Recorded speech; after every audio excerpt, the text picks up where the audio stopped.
So here you can see this is class AA tracked, and this is a class AA wheeled, so which is of a very short span. So you can see it is only 1.2 meter in length, and similar the width is not that high. You can see it is only 2.35 meter.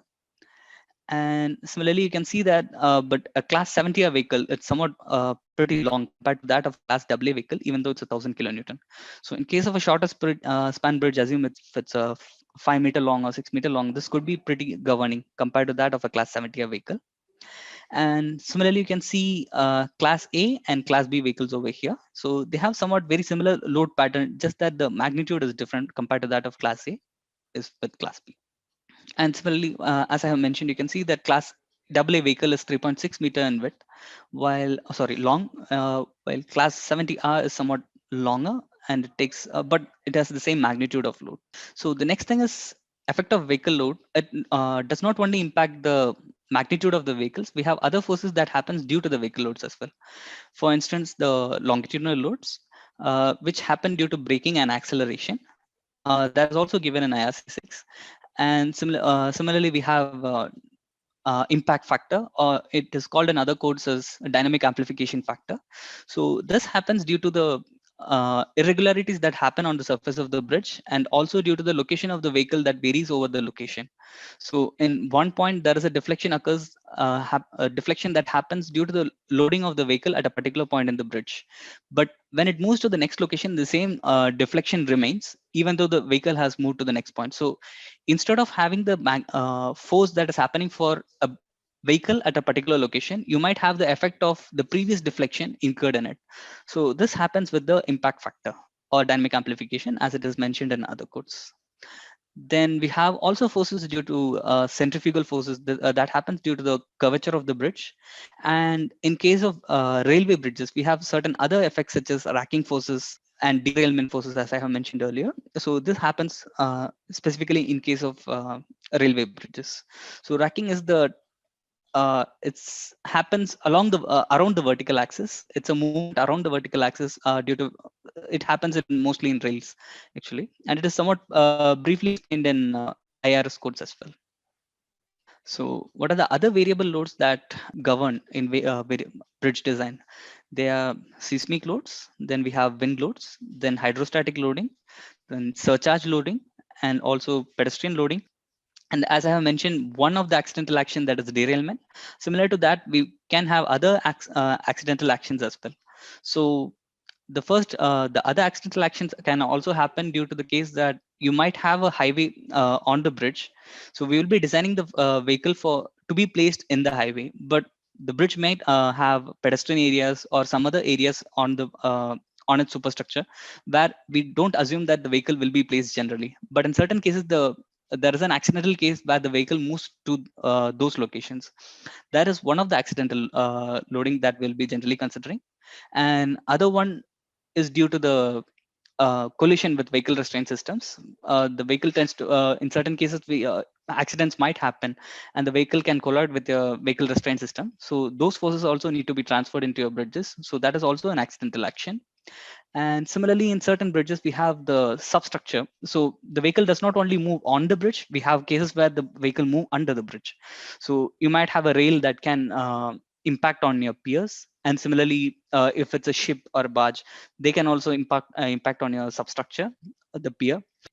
So these things are covered into the accidental actions. And hydrostatic loads generally govern the movement of the water. This is the force that are incurred due to the movement of water. In certain cases, there is a reduced force in a reduced dead load because of the negative action due to the weight of water. That can also happen.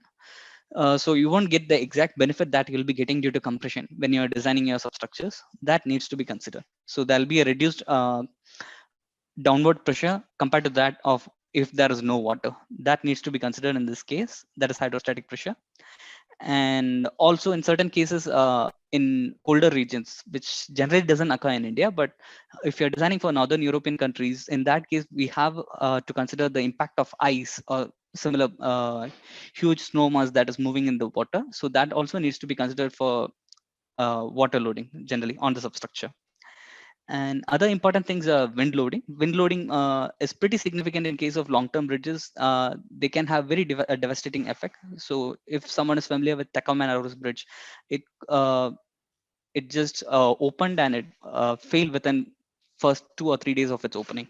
So it's one of a classic failure. That's a suspension cable bridge. So it was not designed for the shapes of the bridge was not designed for uh, the interaction with the wind. So that caused the failure of this bridge. And seismic loading is something pretty important in India that makes our bridges somewhat looking very heavy compared to that of other country counterparts. If you are looking any bridges in Europe, other countries, our bridges you might feel that it's somewhat heavy. The reason could be that of the seismic loads. That is one of the other main thing. And pedestrian load is another traffic load we'll be considering in case if it's just a pedestrian bridge. And surcharge loading is the type of loading that will happen in your abutments in case the vehicle is not on the bridge but is on the approach. So this would add some additional soil pressure to your bridge. So this is called surcharge. So the next one is analysis. So analysis is generally performed using various softwares with the help of softwares.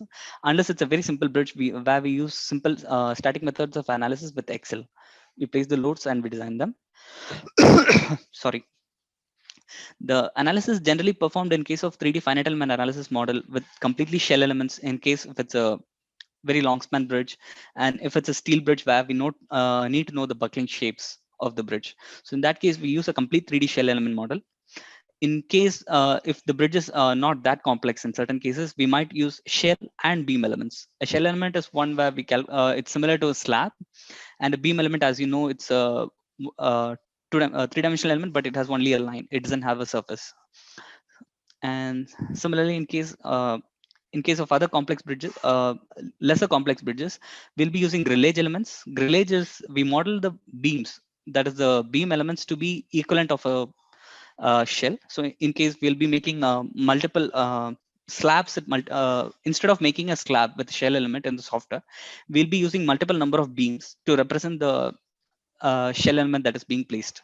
So that is done using grillage analysis. And the next case would be, as I mentioned, it's a simple Excel or other tools are used to design. That is called, we generally mention it as meter strip analysis. We make a unit meter of the bridge and we generally design it. So that is generally done for in case of minor bridges such as culverts or integral bridges, which are very short and span and doesn't required to be so tedious compared to the effect. They don't we cannot optimize much with the help of shell element analysis in those kind of bridges. So it wouldn't make much of a difference. In that case, we'll be making a simple hand calculation in this case. What I mean is Excel calculation in that case. And the last one is the softwares we'll be using for design. So generally, the software we'll be using is STAAD. That is the basic design software which is preferred in India. And there are quite a lot of other companies which are working for Europe nowadays. So especially UK, then you can see Denmark, Germany, or France, and those kind of countries, and Sweden or Norway as well, in certain cases.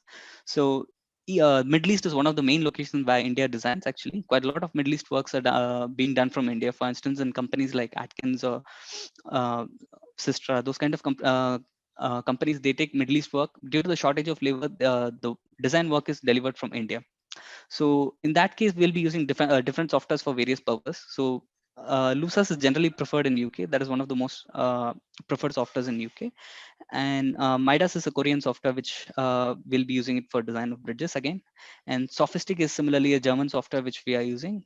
And also Autodesk Structural Bridge Design. This is also one of a very interactive software where which is not only used for analysis of the bridge, but it's specifically used for shorter and mid-span bridges. But it gives a very detailed report. We can use it for section checks, for in case of compression plus and bending acting together. Those kind of things can be designed using ASBD as well, Autodesk Structural Bridge Design. There are quite a few other softwares which are also being used. Similarly, similar to StatPro, there is a thing called RM Bridge that is also by Bentley. That is also pretty much used for bridge design. In analysis software, we have a lot of design integration using Indian standard codes, that is IS 456 or IS 800. There was not much of integration with IRC codes, which is used for design of bridges. So currently, so to eliminate that effect, in quite a few softwares are used where it is IRC is available. In other cases, we'll be using Excel for design. In quite a few other cases, like where it's a steel bridge design, MathCAD is also one of the preferred method of design. So MathCAD, if you know, it is similar to MATLAB, but without coding, it's somewhat a very simple calculation tool that is also pretty much used in design of the bridges. And other softwares that are used are Oasis and Autodesk Structural Bridge Design, as I have earlier mentioned. So in design, this is ASBD is used for design, not for the analysis part. In this case, you can model a pier with the reinforcements, or model a slab with the reinforcements. Those kind of things can be modeled, and you can check for the forces that you're extracting from the software. You can use some other software and you can check it over here. So as I mentioned earlier, this ASBD is somewhat pre-built, and it has certain inbuilt elements such as abutments and those kind of things. It cannot be used for typical solutions, where not for typical solutions, very it is used for typical solutions where the same thing can be used again and again. So that is very useful with ASBD. But in case where a unique solution need to be provided for a bespoke solution, as we have mentioned, so it's specific to a particular type of bridge. In that case, we'll be using ASBD with the help of design. So in that case, we take the forces from the software and we input over here, and we tend to model the deck or the pier and put the reinforcements over there, and then we design the same. So this is only for design checks. That is compression plus bending, and we make interaction curves or interaction surface, and we check for the capacity for the particular force. That's what is being done with OSS and ASPD. And in other cases, in quite a few cases, you can see that StatPro, Sophistic, Midas, they have integrated design codes in them. So we can directly design in them as well. Same with ASBD, as I mentioned earlier. And geotechnical design, that is performed generally by geotechnical engineers. In very few cases, if it's a simple design, then we structural engineers also tend to solve these things if it's simple. But in case of a complex things, we go for a geotechnical engineer. So even though there is a pile or a other types of foundations, it's let it be a shallow foundation or a caisson or a well foundation, we structural engineers design only the steel and concrete part. So what is the type of reinforcement that needs to be provided, what are the amount of concrete that needs to be provided, what is the cover, those are the specifications we generally give. But the depth up to which the caisson has to go inside the soil, or the depth up to which the pile has to go inside the soil, so that it reaches a hard strata, or where it generates enough friction to resist the forces, those things are generally designed by geotechnical engineers. It's their part where they come across it. And in case of like integral bridges, it is also very helpful in case where they tend to calculate what is the stiffness of the soil that is being generated. So in case of things like temperature expansion, temperature contraction, the soil tends to resist it and we generate compression. Those kind of things are very useful. So they help us with stiffness calculations as well. So generally, even though we do all the calculations, the final output doesn't, the client may not necessarily require the calculations. In most of the design cases, they will be requiring a drawing. That is our main selling thing. So that's what we provide to the final client. So in most of the Indian cases, we generally tend to provide the drawings, but in quite a few projects, we are using BIM models. That is one of the most preferred methods in Western countries nowadays. So we make the entire thing in 3D. So the entire thing is made in 3D. We also model the reinforcement. We also model what are the materials that are provided for outer edges, such as in case of bridges, it's bearing coat and those kind of things. So what is the depth that has to be provided? Everything is made in a 3D model and it is submitted to the client. They can make sections and drawings out of it, and they can execute it in the site. And in certain cases, they can. This is also used in quite a few companies to avoid accidents in certain cases, such as how to make the construction, so how to visualize it, and those kind of things are also very helpful with BIM. In certain cases, we are using software such as Revit and Tekla for BIM modeling. There is also a significant project which I came to know was in UK. It was Hinkley Point C that was completely made using BIM model. They never used any drawing. They used tabs and other things to make the entire model, and the concrete was poured in order without any drawings or charts inside, actually. So that is also being done in quite a few projects. So only the BIM model is sent to them, and they look at it in a 3D visualization, and they make it accordingly. That we are using in bridge engineering. So I haven't mentioned everything possible, but basic things which we are familiar with, I have mentioned it over here. So the first one would be parametric design. So with the help of Sophistic or quite a few other softwares, we use it with a very interactive software called Grasshopper, which is similar to 3ds Max, which the architects use for visualization. So here what we use is we make the model somewhat very parametric. So you can see on the right side, you can see inputs. So it has span, then you can have height over here, and the arch bridge will be entirely generated. The model will be created. So we have various inputs like number of hanger cables over here. We have input like what is the width of the bridge, and what is the number of transfer wind bracings, what is the number of cross beams over in the bridge. So based on that, the model will be generated in a FEA model, and based on this we'll be doing the analysis. In certain this bridge might look simple, but in certain other cases it might be very complex, where we have a large number of cross beams, where we have large number of bracings. In that case, this parametric model could be very helpful if you're going to repetitively use it. So that could be a large project where you have like 20 kilometers of bridges. uh, for instance, MTHL Mumbai Trans Harbour Link, it's almost 20 kilometers bridge from Navi Mumbai to Mumbai. So in that case, we have multiple spans, but these spans might be of the same type, which is a box girder. So in that case, they can use these kind of models where they can shape the size of the width. Uh, they can give inputs such as width, what is the height of the box, what is the outer thickness of the slab, and those kind of things. And multiple model software add up on Grasshopper, that is called Paragrain. So Paragrain generally is a software where if you define what's the purpose of the building, or if you give a particular frame type of the thing, so it tends to optimize the structure for yourself for a particular type of loading. So for in the bottom one, you can see it might look vertical. It's a simple arrangement for a cantilever. So the force is applied horizontally at the top. That is what this is being analyzed for. So how much the material can go least, that is being analyzed over here. So this will be the least amount of materials that we can optimize. So instead of giving a complete rectangular beam, we can give a truss in this arrangement that would give the best benefit out of the structure. That could be the most optimized structure. So that's what we are trying to do with newer software such as this is done using Grasshopper, but with a built-in software called Paragrain, or there are other methods as well. So Paragrain uses optimization technique, while there are other Optimus. So Optimus uses meta heuristic operation optimization. So this is more statistical way where it gives particular localized solutions where it might not be the final optimized solution, while this one uses all the methods, and but it would take a longer time. So those kind of optimization are done using these kind of softwares as well.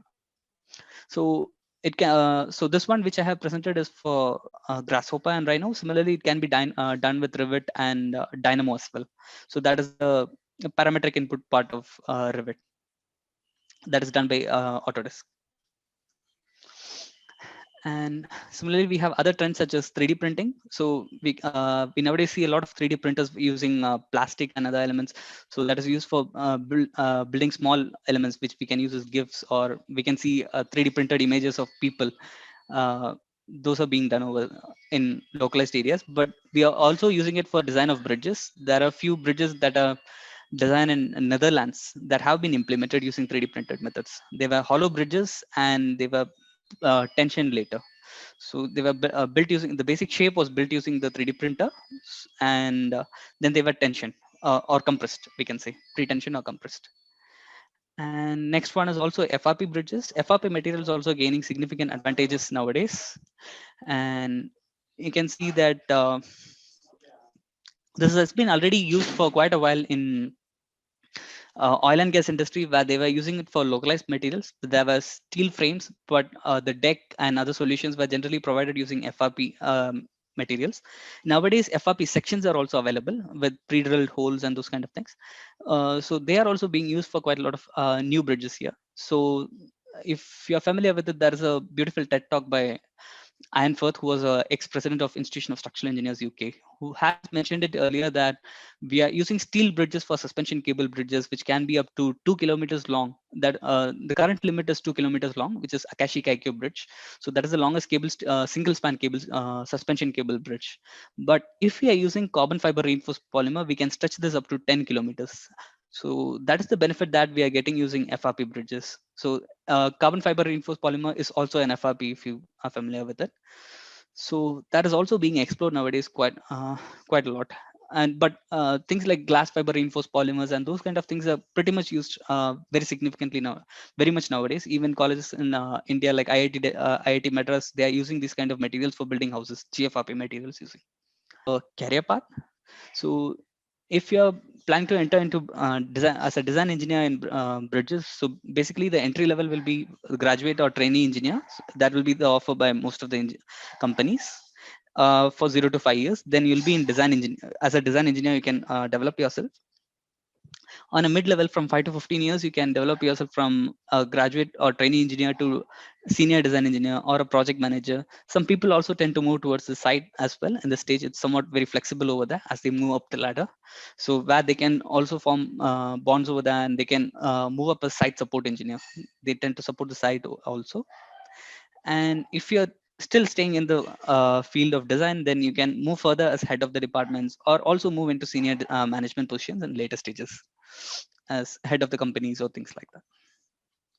So that's it about the presentation, and thank you.